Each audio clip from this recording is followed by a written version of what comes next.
I'll show you something cool over here at the milling machine. This is cold rolled steel, 836, I believe.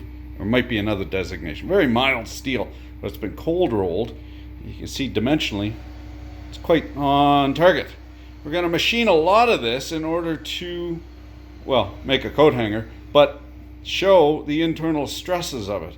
It's going to bend, well, like a dog's hind leg. Got the digging device. If in your clipboard warrior type, you know, an engineer or such, don't let them filthy handed tradesmen fool you. There ain't nothing to machining. Turn her up to 11. Hit the big green button. That's all there is to it.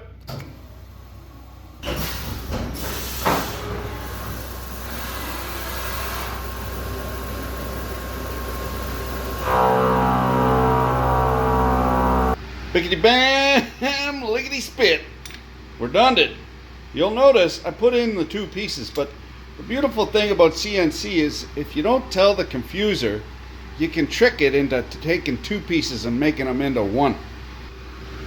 Which way is this gonna bend? Is it gonna hog? Or is it gonna bow? If I was a more disingenuous fella, I'd ask you to put the answer in the doobly-doo, but everybody knows that's bullshit. So, now that we've removed all that material, is it going to bend up or is it going to bow? The thing is, you can picture it.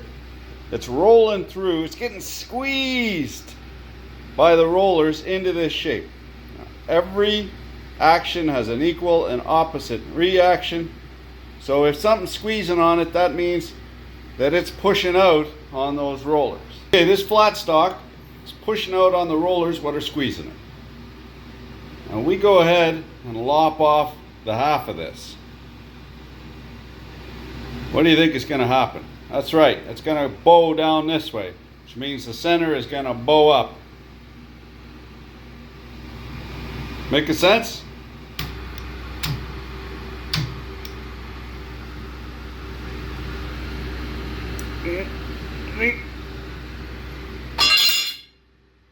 Witness now the power of residual stress. We could stress relieve this. That is, before machining, we would heat it up and let it cool real slow like. But you can see over not but 24 inches. We're out by a half an inch in the belly. That's an incredible amount of stress just in that material. In this case, it's not that critical because all we need to do is just bend it back straight.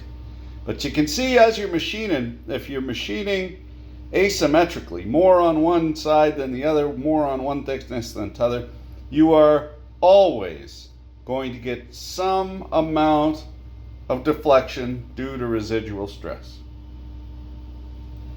So thanks for watching. Keep your dick in a vice.